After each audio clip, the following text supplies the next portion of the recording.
नमस्कार दोस्तों, एक बार फिर से आप सभी का स्वागत है हमारे चैनल व्रत कथा आरती पर। दोस्तों, आज हम सुनाने जा रहे हैं रविवार व्रत कथा। रविवार के दिन इस कथा का महत्व अत्यधिक होता है, तो ऐसे में आप लोग इस कथा को शुरू से अंत तक जरूर सुनें।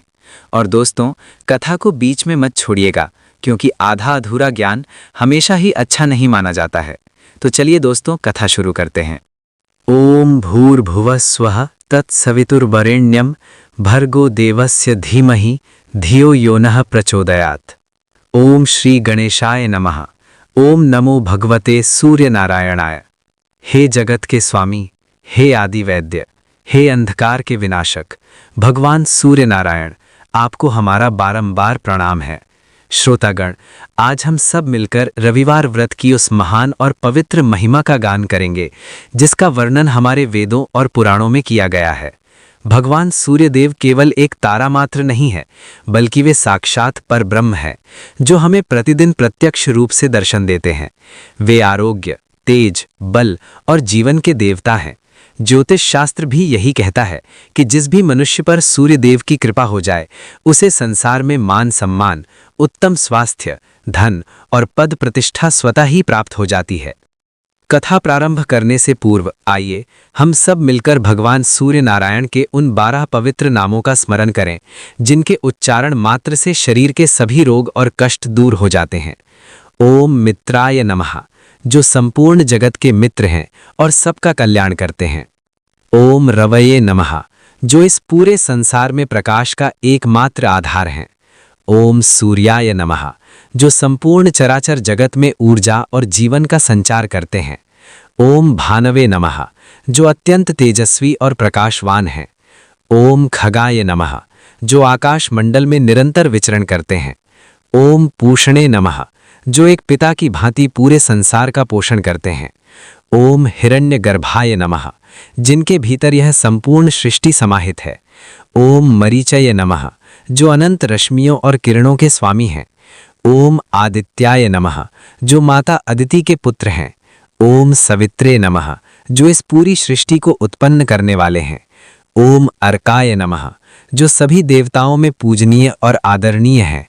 ओम भास्कराय नमः, जो अज्ञान के अंधकार को मिटाकर ज्ञान का प्रकाश लाते हैं। बोलिए सूर्य नारायण भगवान की जय। भक्तों, रविवार व्रत का प्रारंभ किसी भी मास के शुक्ल पक्ष के प्रथम रविवार से करना अत्यंत शुभ माना जाता है। इस व्रत को अपनी श्रद्धा और सामर्थ्य के अनुसार लगातार 30 या 12 रविवार तक करना चाहिए। जो भी मनुष्य विधि विधान से इस व्रत को करता है, उसके जीवन की हर मनोकामना पूर्ण होती है। आइए सबसे पहले इस व्रत की अत्यंत फलदायी पूजन विधि को विस्तार से श्रवण करते हैं। रविवार के दिन व्रत करने वाले मनुष्य को सूर्योदय से पूर्व यानी ब्रह्म मुहूर्त में ही शैया त्याग देनी चाहिए। उठकर सबसे पहले धरती माता को प्रणाम करें और मन ही मन भगवान सूर्य देव का स्मरण करें। इसके पश्चात नित्य कर्मों से निवृत्त होकर स्नान करें। स्नान के जल में थोड़ा सा गंगा जल और लाल चंदन अवश्य मिला लें। स्नान के पश्चात लाल रंग के स्वच्छ वस्त्र धारण करना इस दिन अत्यंत शुभ और फलदायी माना जाता है। स्नान के पश्चात भगवान सूर्य को अर्घ्य देने की विधि अत्यंत महत्वपूर्ण है। इसके लिए तांबे के एक शुद्ध लोटे में जल लें। उस जल में लाल रंग के फूल, अक्षत यानी बिना टूटे हुए चावल, थोड़ा सा गुड़ और लाल चंदन डालें। इसके पश्चात नंगे पैर एक स्वच्छ स्थान पर खड़े हो जाएं। लोटे को अपने दोनों हाथों से पकड़कर अपने मस्तक के ऊपर ले जाएं और धीरे धीरे जल की धार नीचे गिराएं। गिरती हुई उस जल की धार के बीच से उगते हुए सूर्य देव का दर्शन करें। ध्यान रखें कि अर्घ्य का जल आपके पैरों पर बिल्कुल न पड़े। इसके लिए आप नीचे कोई शुद्ध पात्र या गमला रख सकते हैं। अर्घ्य देते समय इस कल्याणकारी मंत्र का निरंतर जाप करते रहें। एहि सूर्य सहस्त्रांशो तेजो राशे जगतपते अनुकंपय माम भक्त्या गृहाण अर्घ्यम दिवाकरः। इस मंत्र का अर्थ है, हे हजारों किरणों वाले, तेज के पुंज और जगत के स्वामी सूर्यदेव, मुझ पर अपनी कृपा करें और भक्ति भाव से चढ़ाए गए मेरे इस अर्घ्य को स्वीकार करें। अर्घ्य देने के बाद अपने स्थान पर खड़े होकर सूर्य देव की 3 परिक्रमा करें। फिर हाथ में थोड़ा सा जल और अक्षत लेकर व्रत का संकल्प लें। मन ही मन कहें, हे सूर्य नारायण, मैं आज अपने सभी कष्टों के निवारण हेतु, अपने परिवार की सुख शांति हेतु और आपकी प्रसन्नता के लिए रविवार का यह पावन व्रत कर रहा हूँ। हे कृपा निधान, मुझे इतनी शक्ति और सामर्थ्य दें कि मैं इस व्रत को बिना किसी विघ्न के पूर्ण कर सकूं। भक्तों, व्रत तभी पूर्ण फल देता है जब उसके नियमों का कठोरता से पालन किया जाए। रविवार व्रत के कुछ ऐसे कड़े नियम हैं जिनका पालन करना हर व्रती के लिए अनिवार्य है। इन नियमों के बिना यह व्रत अधूरा ही माना जाता है। इस व्रत में सबसे बड़ी परीक्षा नमक के त्याग की होती है। व्रत रखने वाले मनुष्य को पूरे दिन और भोजन के समय भी नमक का सेवन बिल्कुल नहीं करना चाहिए। सेंधा नमक खाना भी इस दिन पूरी तरह से वर्जित होता है। इस दिन केवल एक ही समय भोजन करना चाहिए और वह भी सूर्यास्त होने से पहले। भोजन में आप गेहूं की रोटी, दलिया या कोई भी मीठी वस्तु ग्रहण कर सकते हैं। यदि किसी कारणवश सूर्यास्त हो जाए और आप भोजन न कर पाएं, तो उस रात आपको निराहार ही रहना चाहिए और अगले दिन सूर्योदय के दर्शन करने के बाद ही अन्न ग्रहण करना चाहिए। इसके अतिरिक्त रविवार के दिन बाल और नाखून काटना सख्त मना है। इस दिन शरीर पर तेल की मालिश भी नहीं करनी चाहिए। मांस, मदिरा और किसी भी प्रकार के तामसिक भोजन से स्वयं को कोसों दूर रखना चाहिए। तांबे की वस्तुओं को इस दिन भूलकर भी बेचना नहीं चाहिए। रविवार के दिन गुड़, गेहूं, तांबा और लाल वस्त्र का दान करना अत्यंत पुण्य का कार्य माना गया है। गरीबों और जरूरतमंदों को मीठा भोजन कराने से भगवान भास्कर अत्यंत प्रसन्न होते हैं और मनवांछित फल प्रदान करते हैं। आइए भक्तों, अब हम अपने मन को एकाग्र करें और उस परम पावन और चमत्कारिक रविवार व्रत की कथा का श्रवण करें, जिसे सुनने मात्र से मनुष्य की दरिद्रता का नाश होता है और उसके जीवन में सुख समृद्धि का वास होता है। प्राचीन काल की बात है। एक नगर में एक अत्यंत धर्मपरायण और ईश्वर भक्त बुढ़िया रहती थी। इस संसार में उसका अपना कहने वाला कोई नहीं था। वह बिल्कुल अकेली थी, परंतु उसका मन हमेशा भगवान सूर्य नारायण की भक्ति में ही रमा रहता था। वह हर रविवार को नियम से ब्रह्म मुहूर्त में उठती, स्नान करती और अपने घर को झाड़ पोंछकर एकदम स्वच्छ कर देती। घर को पवित्र करने के लिए वह अपनी पड़ोसन की गाय का गोबर मांग कर लाती और पूरे प्रेम और श्रद्धा से अपने घर के आंगन को लीपती। इसके पश्चात वह भगवान सूर्य देव की प्रतिमा के सामने बैठकर उनकी विधि विधान से पूजा करती, व्रत की कथा सुनती और भगवान को गुड़ गेहूं का भोग लगाकर उसी प्रसाद को ग्रहण करती थी। भगवान सूर्यदेव की असीम कृपा से उस बुढ़िया का घर धन धान्य से परिपूर्ण था। उसे किसी भी वस्तु की कोई कमी नहीं थी। उसके चेहरे पर एक दिव्य तेज था और उसके घर में सदैव शांति का वास था। परंतु उसकी पड़ोसन थी जो स्वभाव से अत्यंत कुटिल और ईर्ष्यालु थी। उसने देखा कि यह बुढ़िया तो अकेली है, फिर भी इसका घर इतनी तरक्की कर रहा है। इसे ना तो कोई रोग सताता है और ना ही इसके घर में कभी अन्न धन की कमी होती है। पड़ोसन के मन में जलन की आग भड़क उठी। उसने देखा कि यह बुढ़िया हर रविवार को मेरी गाय का गोबर ले जाती है और अपना आंगन लीपती है।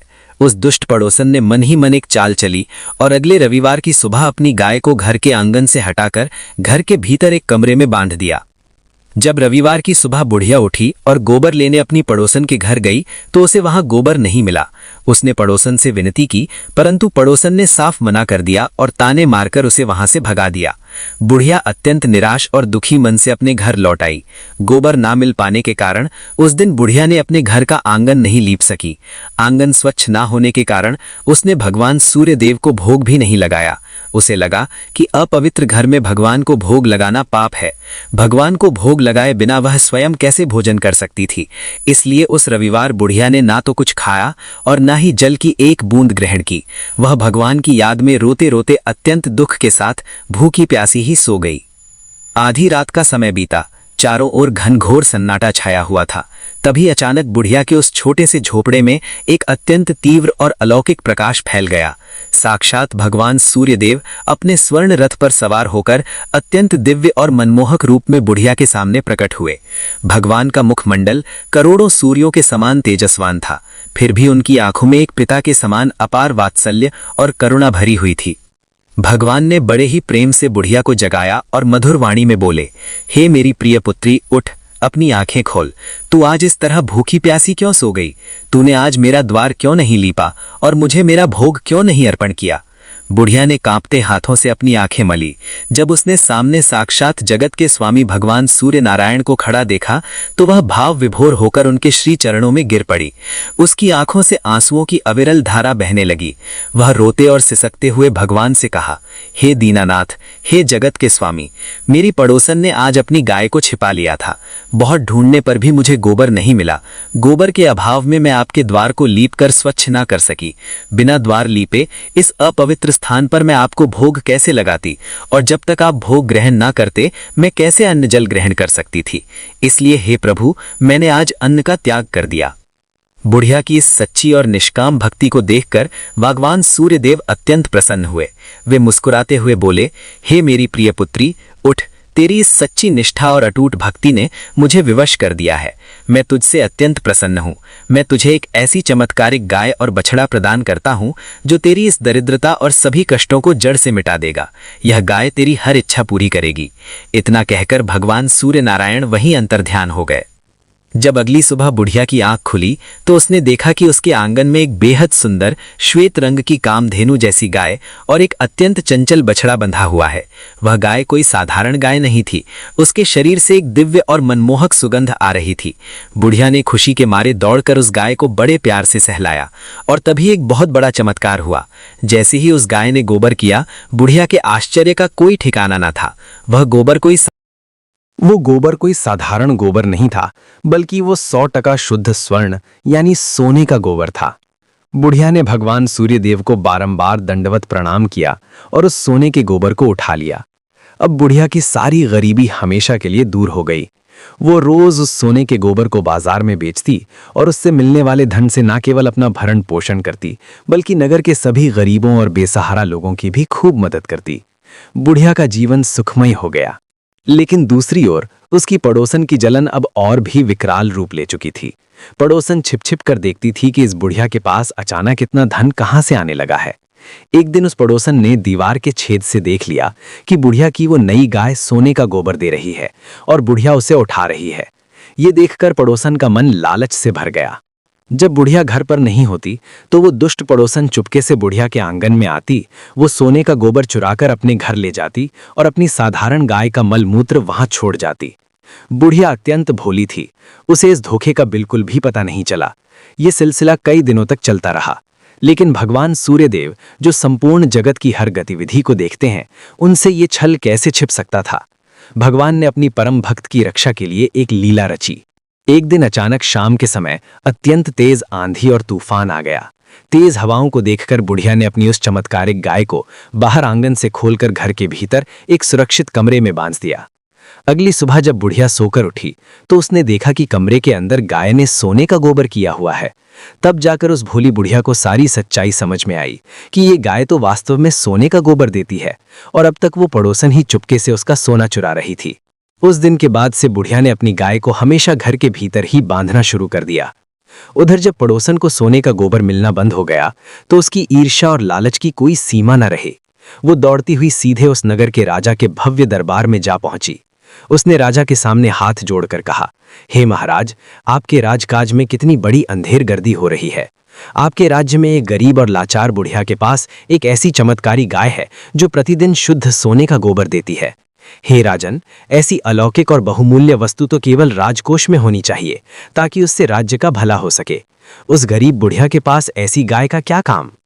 राजा ये सुनकर अत्यंत आश्चर्यचकित हुआ और उसके मन में भी भयंकर लोभ जाग उठा। उसने तुरंत अपने सबसे क्रूर सेनापतियों को बुलाया और आदेश दिया, जाओ तुरंत जाकर उस बुढ़िया के घर से वो सोने की गाय और उसका बछड़ा राजमहल में ले आओ। यदि वो विरोध करे तो बल प्रयोग करने से भी मत चूकना। सैनिक तुरंत बुढ़िया के घर पहुंच गए। उन्होंने गाय और बछड़े की रस्सी खोल ली और उन्हें बलपूर्वक खींचने लगे। बुढ़िया ये देखकर फूट फूट कर रोने लगी। वो सैनिकों के पैरों में गिर पड़ी और गिड़गिड़ाते हुए बोली, हे प्रहरियों, कृपा करके मेरी गाय को मत ले जाओ। ये गाय मुझे स्वयं भगवान सूर्य नारायण ने मेरे सुख के लिए दी है। यही मेरे बुढ़ापे का एकमात्र सहारा है। परंतु कठोर हृदय वाले सैनिकों ने उस बेबस बुढ़िया की एक न सुनी। वे गाय और बछड़े को जबरन खींचते हुए राजमहल ले गए। बुढ़िया रोती बिलखती रही और भगवान सूर्यदेव को पुकारती रही। उस दिन दुख के मारे बुढ़िया ने अन्न का एक दाना भी ग्रहण नहीं किया। इधर राजमहल में राजा बहुत ही प्रसन्न था। उसने उस गाय को महल के सबसे सुंदर और कीमती कक्ष में बंधवाया। राजा खुद एक बड़ा सा सोने का थाल लेकर गाय के पीछे बैठ गया और बेसब्री से इंतजार करने लगा कि कब गाय गोबर करे और उसे सोना मिले। राजा सोच रहा था कि अब उसका खजाना अथाह स्वर्ण से भर जाएगा।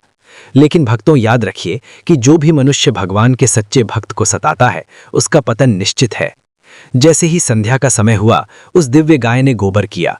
लेकिन ये क्या, वो गोबर सोना नहीं था, बल्कि वो इतना सड़ा हुआ, दुर्गंधयुक्त और भयंकर मल था कि क्षण भर में ही पूरे राजमहल में ऐसी जानलेवा बदबू फैल गई कि राजा और उसके मंत्रियों का दम घुटने लगा। महल के नौकर चाकर उस भयंकर दुर्गंध के कारण उल्टियां करते हुए बेहोश होकर जमीन पर गिरने लगे। राजा घबराकर अपने कक्ष की ओर भागा। राजा परेशान हो उठा कि ये कैसा अनर्थ हो गया। बुढ़िया के घर पर सोना देने वाली गाय मेरे महल में आकर ये नरक जैसी बदबू क्यों फैला रही है। उसी रात जब राजा अपने शयन कक्ष में सो रहा था, तो अचानक पूरे आकाश में भयंकर बिजली कड़की। राजा के स्वप्न में साक्षात भगवान सूर्यदेव प्रकट हुए। उनका रूप अत्यंत रौद्र था और उनका मुख क्रोध से लाल हो रहा था। उन्होंने बादलों की गड़गड़ाहट जैसी आवाज में गरजते हुए कहा, मूर्ख और लोभी राजा, तूने अपने अहंकार और लालच में आकर मेरी परम भक्त को अकारण ही इतना भारी कष्ट दिया है। उस वृद्धा की गाय को तूने बलपूर्वक छीन लिया। सुन ले मूर्ख, यदि तूने कल सूर्योदय की पहली किरण फूटने से पूर्व वो गाय ससम्मान उस बुढ़िया को वापस नहीं लौटाई, तो तेरा ये पूरा भव्य साम्राज्य राख के ढेर में बदल जाएगा।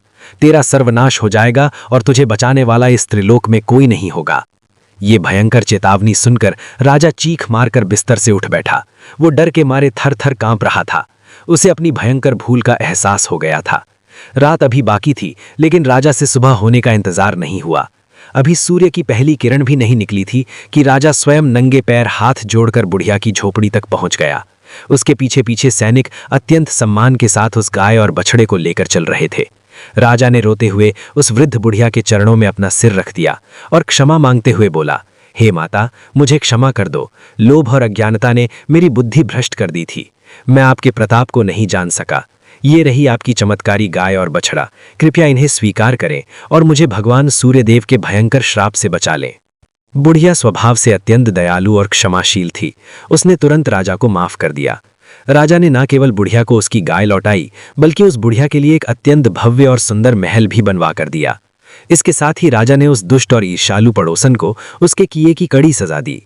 उसी दिन राजा ने पूरे राज्य में मुनादी करवा दी कि आज के बाद मेरे राज्य का हर स्त्री पुरुष रविवार का पवित्र व्रत रखेगा और भगवान सूर्य नारायण की विधिवत पूजा करेगा। इस घोषणा के बाद पूरे राज्य में रविवार का व्रत किया जाने लगा, जिसके फलस्वरूप उस राज्य से हर प्रकार की बीमारी, दरिद्रता, अकाल और दुख हमेशा के लिए समाप्त हो गए। पूरा राज्य सुख, शांति और अपार समृद्धि से भर गया। भक्तों, इस कथा का यही सबसे बड़ा सार है कि जो भी मनुष्य सच्चे और शुद्ध मन से भगवान सूर्यदेव का व्रत करता है और कथा सुनता है, साक्षात भगवान उसकी रक्षा करते हैं। बड़े से बड़ा राजा भी उसके सामने नतमस्तक हो जाता है। कथा के इस पावन श्रवण के पश्चात अब हम सभी पूर्ण भक्ति भाव से श्री सूर्य चालीसा का पाठ करें। दोहा। कनक बदन कुंडल मकर, मुक्ता माला अंग, पद्मासन स्थित ध्याइये, शंख चक्र के संग। चौपाई। जय सविता जय जयति दिवाकर, सहस्त्रांशुत सप्ताश्व तिमिरहर, भानु पतंग मरीचि भास्कर, सविता हंस सुनूर विभाकर, विवस्वान आदित्य विकर्तन, मार्तंड हरिरूप विरोचन, अंबरमणि खग रवि कहलाते, वेद हिरण्य गर्भ कही गाते, सहस्त्रांशु प्रद्योतन कही कहे, मुनिगण होत प्रसन्न मोद लहें, अरुण सदृश सारथी मनोहर, हाकत है साता चढ़ी रथ पर, मंडल की महिमा अति न्यारी, तेज रूप केरी बलिहारी, उच्च ही श्रवा सदृश हय जोते, देखी पुरंदर लज्जित होते, मित्र मरीचि भानु अरुण भास्कर, सविता सूर्य अर्क खग कलिकर, त्वष्टा पूषा रवि आदित्य नाम लय, हिरण्य गर्भाय नमः कही कय, द्वादश नाम प्रेम सौगावें, मस्तक त्रय संध्या कर नावें, करुणा करहु कांत अघाहारी, भव पत्रिका मेटहु भारी, अंधकारमय निहारी मंडल, अति लखी भयभीत भये सुरपाल, करुणा बखानी सुरनन की भारी, हरि ने दीन सुदर्शन धारी, काटी मंडल अति तेज घटावा, सुरनन की पीड़ा सब नसावा, सुदर्शन चक्र तेज अति भारी, जो सुरनन की विपदा टारी, रोग शोक दारिद्र्य नसावै, जो नर प्रेम सौ पाठ करावै, भक्ति भाव जो करे बड़ाई, सो नर सब सुख संपत्ति पाई, धन धान्य और पुत्र कलत्रा, तेज प्रताप बढ़े दिन रात्रा, जो नर करे रविवार व्रत नेमा, सो नर पावै फल असीमा, दोहा। धन्य धन्य तुम दिन मणे, संकट हरण दयाल, कृपा दृष्टि मोहि पर करहु, दीनानाथ कृपाल। सूर्य चालीसा के इस पावन पाठ के पश्चात आइए अब हम सभी अपने स्थान पर खड़े होकर पूरे प्रेम और श्रद्धा के साथ भगवान सूर्य नारायण की आरती करें। ओम जय कश्यप नंदन, प्रभु जय अदिति नंदन, त्रिभुवन तिमिर निकंदन, भक्त हृदय चंदन। ओम जय कश्यप नंदन। सप्त अश्वरथ राजित, एक चक्रधारी, दुख हारी सुखकारी, मानस मलहारी। ओम जय कश्यप नंदन। सुरमुनि भूसुर वंदित, विमल विभवशाली, अघदल दलन दिवाकर, दिव्य किरण माली। ओम जय कश्यप नंदन। सकल सुकर्म प्रसविता, सविता शुभकारी, विश्व विलोचन मोचन, भव बंधन भारी। ओम जय कश्यप नंदन। कमल विकासक विनायक, प्रणत भद्रदाई, भानु मंत्र सम जापक, मंगल निधि पाई। ओम जय कश्यप नंदन। विमल ज्ञान निधि कारक, सुजनशील खानी, सूर्यदेव की आरती जो कोई नर गावे, कहत शिवानंद स्वामी, सुख संपत्ति पावे। ओम जय कश्यप नंदन, प्रभु जय अदिति नंदन। हे सूर्य नारायण, हे दीनानाथ, आज हमने पूरी श्रद्धा और भाव से आपके इस पवित्र रविवार व्रत का पूजन, कथा और आरती संपन्न की है। हे प्रभु, हम अज्ञानी हैं, हमें पूजा की पूरी विधि नहीं मालूम। यदि इस व्रत को करने, कथा को कहने या सुनने में अथवा मंत्रों के उच्चारण में हमसे कोई भी भूल चूक हो गई हो तो हमें अपना अबोध बालक समझकर क्षमा कर दीजिएगा। हे अंधकार मिटाने वाले देव, हमारे जीवन से अज्ञान, रोग, दुख और दरिद्रता का अंधकार हमेशा के लिए मिटा दीजिए। हमारे पूरे परिवार और इस कथा को सुनने वाले हर एक श्रोता पर अपनी असीम कृपा दृष्टि बनाए रखिए। सबका मंगल कीजिए, सबका कल्याण कीजिए। बोलिए सूर्य नारायण भगवान की जय, बोलिए छठी मैया की जय। ओम शांति ही शांति ही शांति ही। भक्तों, व्रत कथा आरती पर आइए विस्तार से श्रवण करते हैं भगवान सूर्य नारायण और सांब की वो अत्यंत पावन कथा। कथा के अनुसार भगवान श्री कृष्ण और जाम्बवती के पुत्र सांब अत्यंत रूपवान और पराक्रमी थे, परंतु धीरे धीरे उन्हें अपने इस अद्भुत रूप का भयंकर अहंकार हो गया था। सांब का ये अहंकार इतना बढ़ गया कि वे बड़ों और ऋषि मुनियों का भी सम्मान करना भूल गए। एक बार देवर्षि नारद द्वारका पधारे। सांब ने अपने रूप के घमंड में चूर होकर देवर्षि नारद के शारीरिक रूप का उपहास किया और उनका घोर अपमान कर दिया। इस अपमान से आहत होकर देवर्षि नारद ने ये बात भगवान श्री कृष्ण को बताई। अपने ही पुत्र द्वारा एक महान संत का ऐसा अनादर सुनकर श्री कृष्ण अत्यंत क्रोधित हो उठे। सांब के इस मिथ्या अभिमान को तोड़ने के लिए स्वयं भगवान कृष्ण ने अपने पुत्र को श्राप दे दिया। जिस रूप पर तुम्हें इतना घमंड है वो आज ही नष्ट हो जाएगा। तुम भयंकर कुष्ठ रोग से ग्रसित हो जाओगे। श्राप मिलते ही सांब का वो सुंदर शरीर भयानक कुष्ठ रोग से भर गया। वे असहनीय पीड़ा से तड़पने लगे। अपनी भूल का एहसास होने पर सांब रोते हुए अपने पिता के चरणों में गिर पड़े और क्षमा मांगने लगे। तब श्री कृष्ण का हृदय पसीजा और उन्होंने कहा, पुत्र, अब केवल साक्षात आरोग्य के देवता सूर्य नारायण ही तुम्हें इस श्राप से मुक्त कर सकते हैं। जाओ और उनकी तपस्या करो। पिता की आज्ञा मानकर सांब ने अपने सभी राजसी सुख त्याग दिए और कठोर तपस्या के लिए चंद्रभागा नदी के तट पर मैत्रेय वन में चले गए। वहां उन्होंने सूर्यदेव को प्रसन्न करने के लिए ऐसा कठिन तप शुरू किया जिसकी कल्पना भी साधारण मनुष्य नहीं कर सकता। सांब ने अन्न और जल का पूर्ण रूप से त्याग कर दिया और केवल वायु पीकर जीवित रहे। वे चिलचिलाती धूप, कड़ाके की ठंड और भारी बारिश में भी चंद्रभागा नदी के जल में कमर तक खड़े रहते। उन्होंने लगातार 12 वर्षों तक बिना रुके, बिना डिगे, पूरी श्रद्धा के साथ भगवान सूर्य के पवित्र मंत्रों का जाप किया। सांब की इस घोर तपस्या और सच्ची पश्चाताप की भावना से भगवान भास्कर अत्यंत प्रसन्न हुए। आसमान एक दिव्य सुनहरी रोशनी से भर गया और साक्षात सूर्य नारायण ने अपने रथ पर प्रकट होकर सांब को दर्शन दिए और उन्होंने सांब को आशीर्वाद देते हुए कहा, पुत्र सांब, तुम्हारी तपस्या सफल हुई। मैं तुम्हें इस श्राप और रोग से मुक्त करता हूं।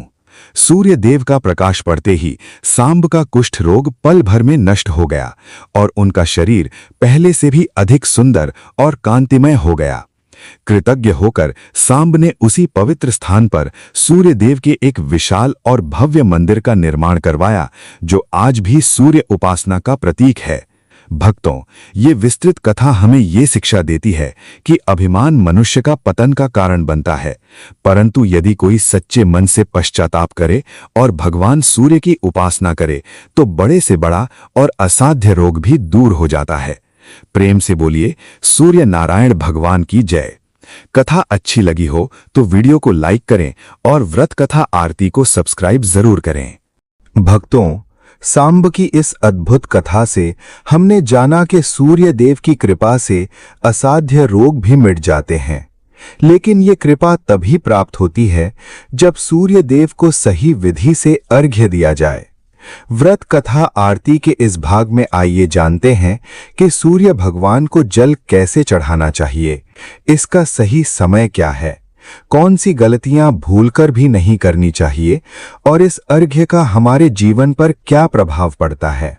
सबसे पहले बात करते हैं सही समय की। सूर्य देव को जल चढ़ाने का सबसे उत्तम समय सूर्योदय का समय होता है। जब सूर्य लालिमा लिए हुए उदित हो रहा हो तभी अर्घ्य देना सबसे फलदायी माना जाता है। प्रयास करें कि सूर्योदय के 1 घंटे के भीतर ही जल अर्पित कर दें। दोपहर या तेज धूप में जल चढ़ाने से पूर्ण फल प्राप्त नहीं होता। अब जानते हैं सही विधि। सूर्य देव को हमेशा तांबे के लोटे से ही जल चढ़ाना चाहिए। लोटे में शुद्ध जल भरें, उसमें थोड़ा सा लाल चंदन या रोली, लाल पुष्प और कुछ दाने अक्षत यानी बिना टूटे चावल अवश्य डालें। खाली जल चढ़ाने से बचना चाहिए। जल चढ़ाते समय लोटे को अपने सिर के ऊपर तक ले जाएं और एक पतली धार बनाते हुए जल अर्पित करें। ध्यान रहे, गिरते हुए उस पवित्र धार के बीच से ही सूर्य देव के दर्शन करने चाहिए। जल चढ़ाते समय ओम सूर्याय नमः या गायत्री मंत्र का जाप निरंतर करते रहें। भक्तों, अर्घ्य देते समय कुछ गलतियां बिल्कुल नहीं करनी चाहिए। सबसे बड़ी गलती है जल के छींटे पैरों पर पड़ना। ये सूर्य देव का अपमान माना जाता है। इससे बचने के लिए जल किसी गमले या साफ पात्र में गिराएं ताकि जल पैरों में न लगे। इसके अलावा प्लास्टिक, कांच, एल्यूमीनियम या स्टील के बर्तन का उपयोग भूलकर भी न करें। अंत में आइए जानते हैं कि नियमित जल चढ़ाने से क्या होता है। ज्योतिष और शास्त्रों के अनुसार सूर्य ग्रहों के राजा हैं। जो भी व्यक्ति नित्य सूर्य देव को अर्घ्य देता है उसके आत्मविश्वास और प्रताप में वृद्धि होती है। उसे समाज में मान सम्मान मिलता है और विशेषकर सरकारी क्षेत्र, प्रशासन और परीक्षाओं में अद्भुत सफलता के मार्ग खुल जाते हैं। साथ ही सूर्य की रश्मियों से नेत्र ज्योति और स्वास्थ्य उत्तम बना रहता है। सूर्य देव की उपासना हमारे जीवन को ऊर्जा और सफलता से भर देती है। आशा है आप इन नियमों का पालन कर सूर्य नारायण की असीम कृपा प्राप्त करेंगे। प्रेम से बोलिए ओम भास्कराय नमः। भक्तों, यदि ये जानकारी ज्ञानवर्धक लगी हो तो वीडियो को लाइक करें, अपने परिवार और मित्रों के साथ अधिक से अधिक शेयर करें ताकि उन्हें भी इस ज्ञान का लाभ मिल सके। और हाँ, सनातन धर्म की ऐसी ही प्रामाणिक और कल्याणकारी कथाओं से हमेशा जुड़े रहने के लिए अपने चैनल व्रत कथा आरती को अभी सब्सक्राइब करें। सूर्य देव आप सभी का कल्याण करें। भक्तों, व्रत कथा आरती की इस विशेष प्रस्तुति में हमने अब तक जाना कि सूर्य देव को अर्घ्य कैसे दें और उनकी कथाओं का क्या महत्व है। परंतु शास्त्रों में कहा गया है कि बिना दान के कोई भी व्रत या पूजा पूर्ण नहीं होती। दान ही वो माध्यम है जो हमारे कर्मों को शुद्ध करता है। तो आइए अब विस्तार से जानते हैं कि रविवार के दिन किन शुभ वस्तुओं का दान करने से सूर्य देव की विशेष कृपा प्राप्त होती है, किन वस्तुओं का दान भूलकर भी नहीं करना चाहिए और रविवार के दिन भोजन तथा दिनचर्या के क्या कड़े नियम हैं। थोड़ा ठहर कर, ज्योतिष शास्त्र में सूर्य देव को ग्रहों का राजा माना गया है और उनका रंग लाल तथा तत्व अग्नि है। इसलिए रविवार के दिन सूर्य देव से जुड़ी वस्तुओं का दान करना भाग्योदय का कारण बनता है। सबसे पहला और उत्तम दान है तांबे का दान। यदि आप सामर्थ्यवान हैं तो रविवार के दिन किसी ब्राह्मण या जरूरतमंद को तांबे का लोटा या बर्तन दान करें। इससे मान सम्मान में वृद्धि होती है। इसके अलावा लाल रंग के वस्त्र, लाल चंदन और लाल पुष्पों का दान करने से समाज में यश और कीर्ति फैलती है। भोजन की बात करें तो रविवार के दिन गेहूं और गुड़ का दान सबसे श्रेष्ठ माना गया है। यदि आपके जीवन में लगातार बाधाएं आ रही हैं या मेहनत करने के बाद भी फल नहीं मिल रहा, तो रविवार के दिन 1.25 किलो गेहूं और 1.25 किलो गुड़ का दान किसी मंदिर में या गरीब को करें। मसूर की दाल जो कि लाल रंग की होती है, उसका दान भी रविवार के दिन अत्यंत फलदायी माना जाता है। इन वस्तुओं के दान से दरिद्रता घर से कोसों दूर चली जाती है और तिजोरी कभी खाली नहीं रहती। भक्तों, जहां कुछ वस्तुओं का दान जीवन को संवारता है, वहीं रविवार के दिन कुछ विशेष वस्तुओं का दान करना आपको भारी संकट में डाल सकता है।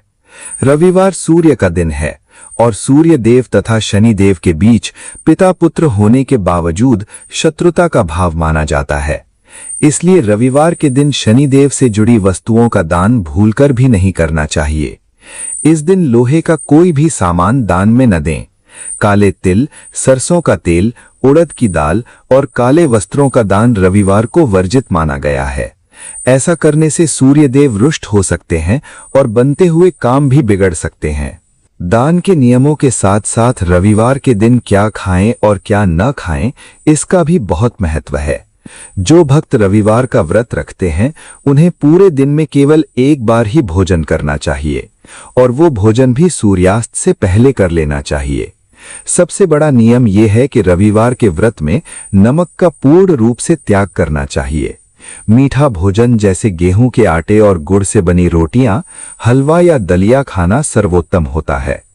जो लोग व्रत नहीं भी रखते, उन्हें भी रविवार के दिन लहसुन, प्याज, मांस और मदिरा जैसी तामसिक वस्तुओं का सेवन बिल्कुल नहीं करना चाहिए। आइए अब बात करते हैं कुछ ऐसे कार्यों की जो शास्त्रों में रविवार के दिन सख्त वर्जित माने गए हैं। सबसे पहली बात, रविवार के दिन तुलसी माता के पत्ते कभी नहीं तोड़ने चाहिए। इसे बहुत बड़ा पाप माना गया है। यदि पूजा के लिए तुलसी की आवश्यकता है तो एक दिन पहले यानी शनिवार को ही पत्ते तोड़कर रख लें।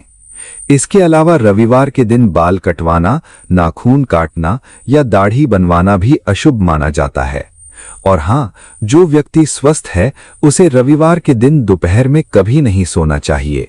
दिन में सोने से शरीर का तेज कमजोर होता है और शरीर में आलस्य और बीमारियां घर कर लेती हैं। भक्तों, यदि आप सूर्य देव के इन सभी नियमों का पालन करते हैं तो इसके लाभ इतने चमत्कारी हैं कि आप सोच भी नहीं सकते। विशेष रूप से उन युवाओं के लिए जो राज्य स्तर की प्रतियोगी परीक्षाओं, प्रशासनिक सेवाओं, शिक्षण या न्यायिक पदों के लिए दिन रात मेहनत कर रहे हैं, उनके लिए सूर्य उपासना किसी ब्रह्मास्त्र से कम नहीं है। सूर्य देव शासन, प्रशासन, नेतृत्व और सरकारी नौकरी के कारक ग्रह हैं। जब सूर्य देव प्रसन्न होते हैं तो परीक्षाओं में आ रही सारी अड़चनें दूर हो जाती हैं, एकाग्रता बढ़ती है और कठिन से कठिन साक्षात्कार यानी इंटरव्यू में भी सफलता आपके कदम चूमती है। सूर्य नारायण की कृपा से व्यक्ति में ऐसा तेज उत्पन्न होता है कि उसके विरोधी भी उसके सामने नतमस्तक हो जाते हैं। स्वास्थ्य की दृष्टि से जो व्यक्ति नियमित रूप से सूर्य देव को अर्घ्य देता है और रविवार का पालन करता है, उसे हृदय रोग, आंखों की समस्या और त्वचा संबंधी रोग कभी परेशान नहीं करते। उसका शरीर हमेशा निरोगी और मन शांत रहता है। तो भक्तों, ये थी भगवान सूर्य देव की वो संपूर्ण महिमा, अर्घ्य की विधि, अद्भुत कथाएं, दान पुण्य के नियम और रविवार व्रत का विधान। जो भी भक्त इस कथा को पूरा सुनता है और इन नियमों को अपने जीवन में उतारता है, सूर्य नारायण उसके जीवन के हर अंधकार को मिटाकर सफलता का नया सवेरा लाते हैं। आइए हम सब मिलकर भगवान भास्कर के चरणों में वंदन करें। प्रेम से बोलिए ओम भास्कराय नमः।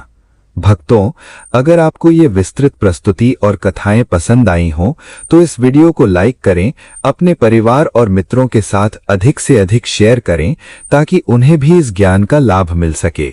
और हाँ, सनातन धर्म की ऐसी ही प्रामाणिक और कल्याणकारी कथाओं से हमेशा जुड़े रहने के लिए अपने चैनल व्रत कथा आरती